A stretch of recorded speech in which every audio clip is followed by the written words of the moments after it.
Quando Nero morreu em 68 d.C., os partas dominavam a Armênia. Na Índia, os últimos reinos helênicos descendentes de Alexandre o Grande estavam chegando ao fim. No delta do rio Mekong, onde hoje é o Camboja, surgiu o reino Funan, influenciado pela religião hindu, que havia chegado no sudeste asiático. E um pouco depois, a China da dinastia Han lançava guerra contra a Confederação de Nômades Xiongnu, os ancestrais dos atuais mongóis. Enquanto isso, do outro lado do mundo, na Bretanha, os celtas da tribo Brigantes voltaram a fazer guerra contra os romanos e, na Judéia, as tensões haviam eclodido em rebeliões quando Galba subiu ao trono romano, depondo Nero. Impopular, fraco fisicamente e debilitado pela idade e saúde, Galba não durou muito e foi assassinado por Otão, que durou 3 meses e, vencido em batalha por Vitélio, foi proclamado imperador pelo Senado romano, no ano dos famosos 4 imperadores. Entretanto, seu direito foi contestado pelo general das legiões estacionadas no Oriente. Seu nome era Vespasiano, o fundador da dinastia Flaviana. Bem-vindos ao Observatório 7, onde contamos a história mundial de forma simultânea, conectada e interdisciplinar, com 7 saberes, sendo eles a história, arqueologia, antropologia, ciência, filosofia, arte e teologia cristã. Inscreva-se para mais episódios e lembre-se que o vídeo a seguir, além de usar imagens meramente ilustrativas que desconsideram seu contexto original, é repleto de generalizações e simplificações baseadas na bibliografia abaixo do título.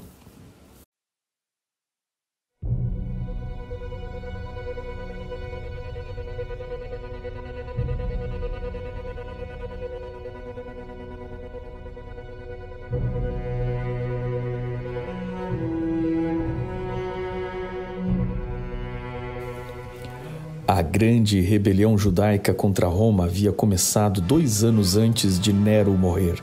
Originalmente, os motivos eram as tensões religiosas entre romanos e judeus, mas as circunstâncias se agravaram quando, depois do incêndio de Roma, Nero subiu os impostos para reconstruir a cidade queimada, e isso incidiu sobre as províncias. Os judeus protestaram e o governador romano Flórus respondeu sequestrando o templo judaico e seu tesouro. Vendo seus sacerdotes presos, os judeus explodiram em revolta, forçando Herodes Agripa II, o rei, e os oficiais romanos a abandonarem a capital judaica. Roma respondeu com tropas da Síria, a legião 12ª Fulminata, comandada pelo governador da Síria, Caio Sestio Galo, que marchou em setembro de 66 d.C., com mais 2 legiões, num total de 30.000 soldados, além dos 14.000 aliados das tropas do rei Herodes Agripa II. Sestio Galo teve relativo sucesso, mas para dominar a Galileia e a costa da Judéia, teve que fracionar suas tropas e marchou com a Fulminata para Jerusalém, começando um cerco. Entretanto, com apenas 9 dias de cerco, quando os rebeldes estavam sob grande angústia, Sestio Galo retirou suas tropas de forma totalmente inesperada. Acredita-se que ele tenha tido suas linhas de suprimentos cortadas e recuou. Os judeus se motivaram tanto que resolveram perseguir os romanos em retirada e feriram mortalmente a sua retaguarda. A Legio Fulminata foi emboscada na Batalha de Beth-Horn e perdeu 6.000 legionários para os determinados judeus. Sestio morreu pouco depois de voltar para a Síria. Na ocasião deste primeiro cerco, os cristãos judeus que moravam na Judéia, vendo tais acontecimentos, entenderam que este era o sinal e a oportunidade para deixar Jerusalém e as grandes cidades. enquanto, por outro lado, os judeus comemoravam que Deus havia os libertado de seus inimigos e feito um milagre. Os cristãos interpretaram os fatos de forma completamente diferente. Eles lembraram da profecia de Jesus em Mateus 24, quando Jesus advertiu que o templo seria destruído antes que passasse aquela geração. Havia-se passado 40 anos desde que as palavras de Jesus foram ditas quando ele chorou por Jerusalém antes de ser crucificado. Em Mateus 24, Jesus mesclou duas profecias, a da destruição de Jerusalém e a profecia sobre o final dos tempos, tornando o ensino mais didático e revelando sobre a escatologia ou eventos finais do mundo, só na medida que seus discípulos poderiam entender e apenas o quanto precisavam saber naquele momento. Jesus disse: "Quando, pois, virdes que a abominação da desolação de que falou o profeta Daniel está no lugar santo, quem lê, entenda. Então os que estiverem na Judéia fujam para os montes." Mateus 24, 15 a 16. Ao contrário das interpretações das profecias de Daniel, que entendem esta chamada abominação desoladora como sendo Antíoco IV Epifânio, fica muito claro que Jesus interpretou esta profecia se referindo a Roma. Logo, os estandartes romanos cercando Jerusalém eram um sinal para os cristãos partirem. E enquanto os judeus se reuniram triunfantes em Jerusalém para celebrar a festa dos tabernáculos, os cristãos em todo o país escaparam para o deserto e para outras terras. Um grande grupo de cristãos de Jerusalém se refugiou na cidade de Pela, na Pérea, além de Jordão. A história destes cristãos é contada por Edward Gibbon, o eminente historiador, em seu livro Os Cristãos e a Queda de Roma. Gibbon diz que estes cristãos judeus eram chamados de nazarenos e seus 15 primeiros bispos, incluindo o mártir Tiago, eram judeus. Esta comunidade cristã ainda visitava o templo para orar e guardar o sábado depois da destruição do templo. E assim o fez até que, um século depois, um tal Marcos, que não é o Marcos evangelista da Bíblia, mas é um Marcos latino e o primeiro bispo latino dos cristãos da Judéia, os levou a renunciar os princípios da lei de Moisés. De volta ao prelúdio de nosso conflito, quando Nero viu a resistência judaica, nomeou o general Vespasiano para resolver o assunto, enquanto ele mesmo estava ocupado com a perseguição aos cristãos em Roma, onde martirizou Pedro e Paulo. A Judéia estabeleceu um governo provisório, tendo o ex-sumo sacerdote Ananus, que condenou o apóstolo Tiago, com mais 2 auxiliares eleitos em Jerusalém como um governo provisório, inclusive com aliados idumeus e o jovem Joséfos, comandante rebelde na Galileia. Até 68 anos da morte de Nero, Vespasiano estabeleceu o quartel-general romano em Cesareia Marítima e derrubou os revoltosos no norte, liderados pelos galileus João Giscala e Simão Bardiora, que fugiram para Jerusalém.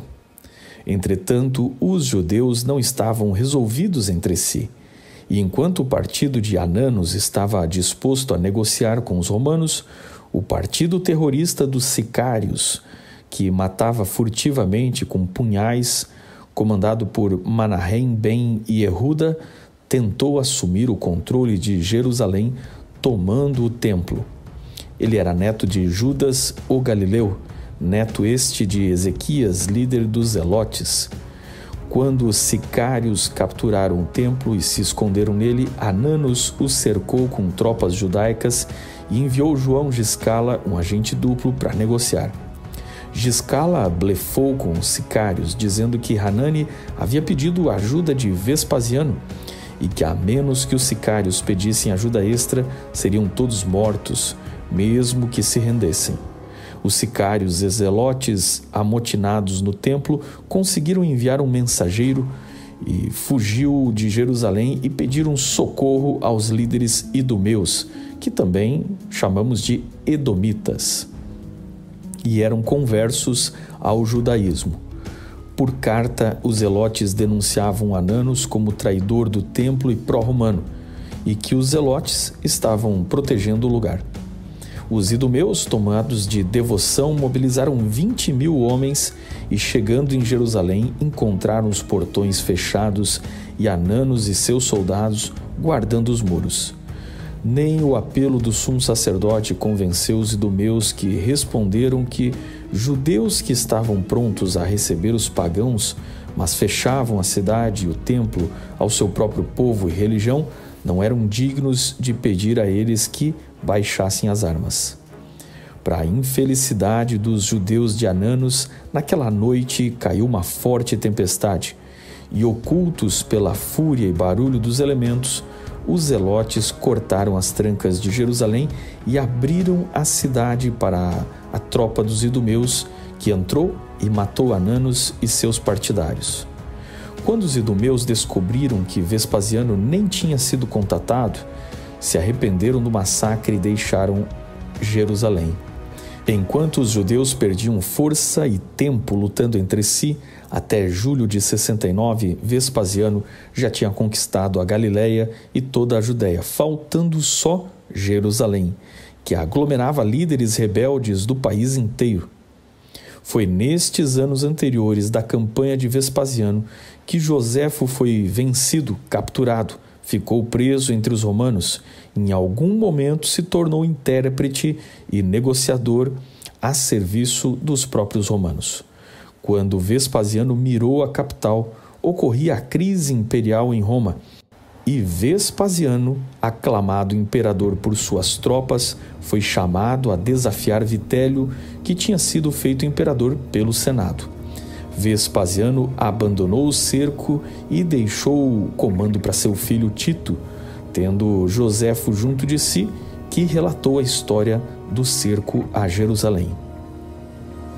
Os romanos cavaram trincheiras e fizeram muros ao redor de toda a cidade, isolando ela completamente e deixando preso dentro dela um número que Joséfo estima em 1 milhão de pessoas, o que era 3 vezes a sua população, já que a cidade foi cercada na Páscoa e estava lotada de peregrinos de todo o país. Dentro da cidade, os zelotes, comandados por João Giscala e Simão Bardiora, comandavam o que estava por se tornar o próprio caos. Qualquer judeu que tentava fugir era imediatamente capturado e crucificado pelos romanos em frente à cidade. Fala-se em até 500 execuções por dia que devastaram as árvores de toda a região. O cerco durou 7 meses e as brigas dentro da cidade entre 3 partidos rivais de judeus chegaram a queimar suprimentos uns dos outros, e a superpopulação, o isolamento, levaram a cidade a uma fome sem precedentes. Os romanos esperavam pacientemente do lado de fora, enquanto os judeus se enfraqueciam. Joséfo descreve os efeitos da fome, dizendo que amigos e familiares se viraram uns contra os outros. De início, migalhas se vendiam pelo peso de ouro, mas logo a comida não tinha preço e os saques varriam a cidade. Tão logo se noticiava que alguém tinha alimento, sua casa era invadida e os homens, pendurados por suas partes sensíveis, recebiam farpas em sua carne, sendo torturados para dizer onde estava a comida. Mulheres esganadas e crianças de peito jogadas ao chão. A fome era tanta que os ladrões invadiam mais de uma vez a mesma casa por dia, e em seu desespero e incapacidade de raciocinar.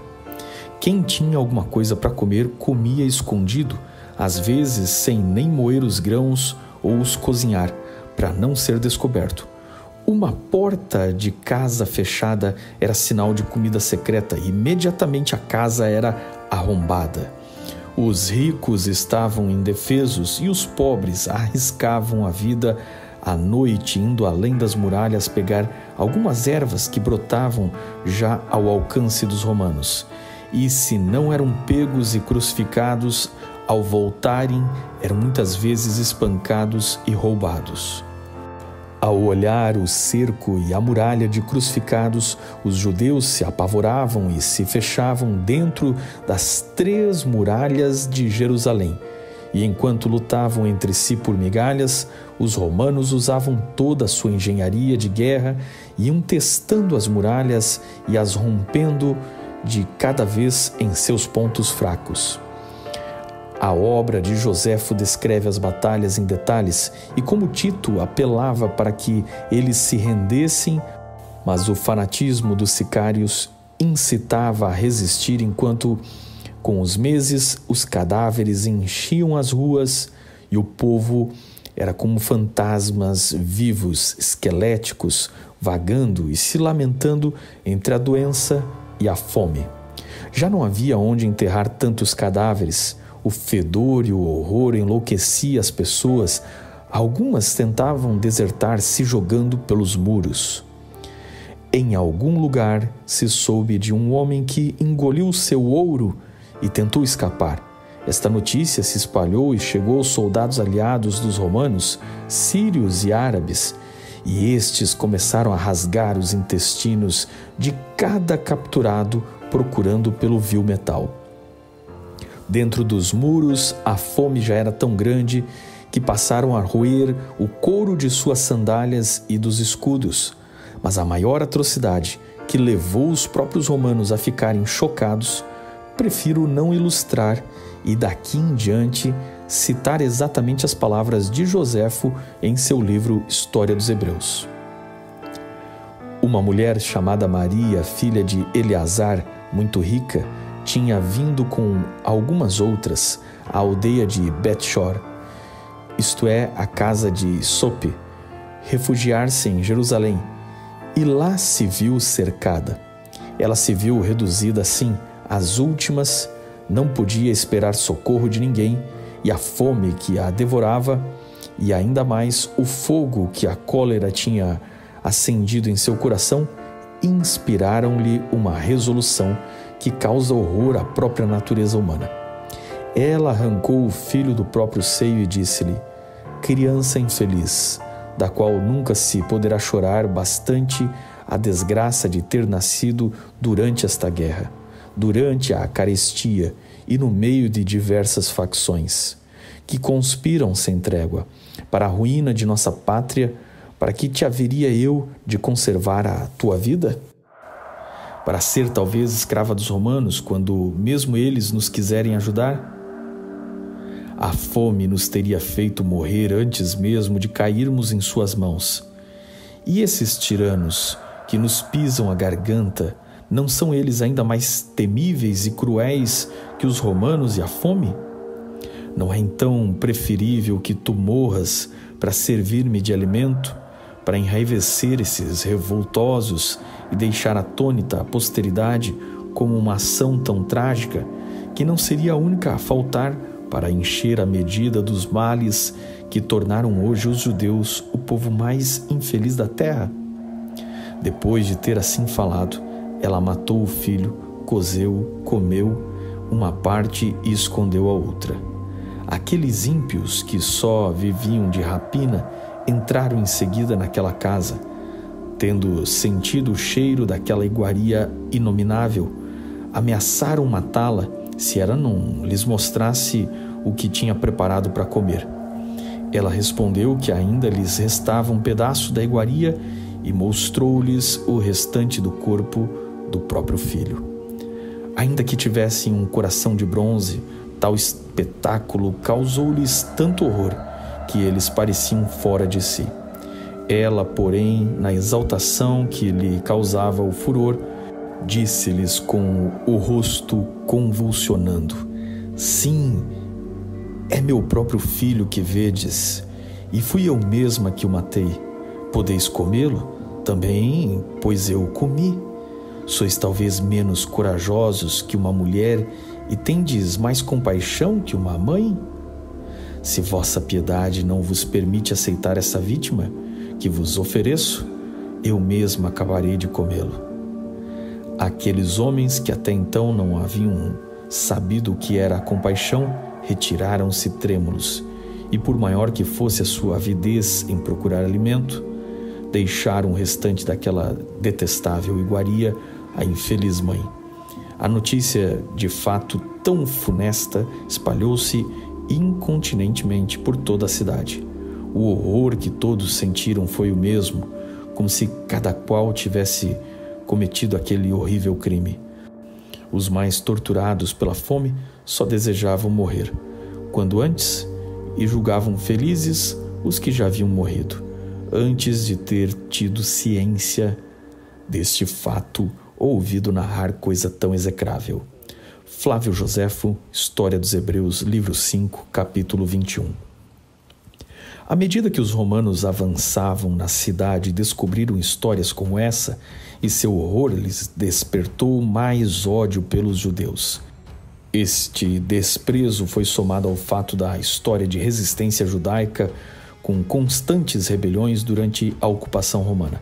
Para somar-se ainda mais às tensões, lembre que, como judeus diziam-se o povo escolhido de Deus, e esse sentimento, muitas vezes mostrado com ar de superioridade, irritava ainda mais os romanos. Até o verão de 70 d.C., os muros cederam e os romanos entraram, massacraram e queimaram a cidade. O último lugar a cair foi o templo e o que restava dos zelotes amotinados. Mas até o fim do mês, o símbolo de toda a religião judaica foi incendiado e seus ricos móveis e tesouros levados para Roma como despojo de guerra.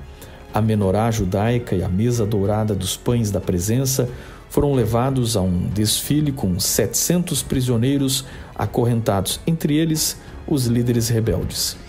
Tito desfilou em Roma diante de seu pai, que agora era o imperador, e a memória de seu triunfo foi honrada no arco de Tito, construído por seu irmão, que depois seria o imperador Domiciano. Joséfo também foi para Roma, onde ganhou a cidadania romana, viveu e escreveu suas obras, sendo para uns um traidor e para outros um patriota judeu que não teria apoiado a resistência fanática dos zelotes. Depois da queda de Jerusalém, Tito deixou Sextus Lucílus Passus terminar a limpa na Judéia, e este liderou a 10ª Fratenais, que venceu focos de resistência tomando o Herodion, a fortaleza do Mar Morto. Ele foi substituído por Lúcio Flávio Silva, que no outono de 72 d.C. lutou contra a última chama da resistência judaica na fortaleza de Massada, a inalcançável fortaleza de Herodes no meio do deserto, no topo de uma montanha abastecida por cisternas de alimento e água. Massada realmente tirou os romanos da paciência, que tiveram que suportar o deserto e um cerco delongado.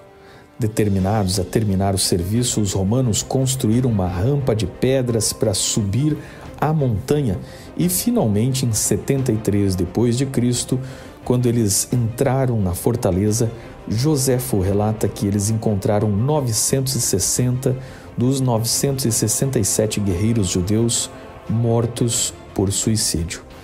Se eles cometeram mesmo este ato, é um ato de desespero para um povo de uma religião que considerava a vida um dom sagrado que não podia ser negado. Por fim, a guerra nos números de Joséfo matou mais de 1 milhão de pessoas e 97 mil judeus foram capturados e vendidos como escravos em lugares como Egito, Ásia e outros lugares. Milhares de judeus fugiram e deixaram a região, indo para todos os lugares do Mediterrâneo, Ásia e África. Quem ficou ainda viveria no local, levando a pelo menos mais 2 guerras contra os romanos e sendo mais uma vez derrotados e expulsos nos próximos 60 anos. Após a queda de Jerusalém, o Talmud judaico conta que o Rabi Yohanan ben Zakkai sobreviveu e obteve permissão romana de estabelecer sua escola. E assim, de todos os partidos judaicos, os fariseus foram os únicos a sobreviverem e deram origem à produção da escola rabínica, que foi a ancestral do moderno judaísmo.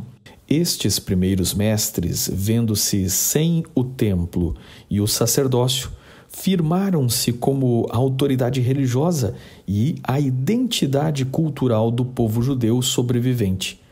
Alguns destes rabis acreditavam que Moisés recebeu e deu ao povo a lei de Deus escrita, mas além dela, Moisés teria dado um conjunto de ensinamentos orais, repassados aos anciãos, chamados de lei oral, e transmitidos oralmente de geração em geração. Esta lei oral seria uma explicação oficial de ambiguidades da lei escrita. Por exemplo, a Bíblia proíbe o trabalho no Shabat, o sábado semanal, mas não dá detalhes de que tipo de trabalho é proibido e que tipo de trabalho é essencial e permitido. Assim, os judeus da tradição oral, que se transformou no Talmud, o livro que mais tarde transcreveu os ensinos dos rabinos, estipulou 39 tipos de atividades proibidas no sábado, entre elas construir, cozinhar e escrever.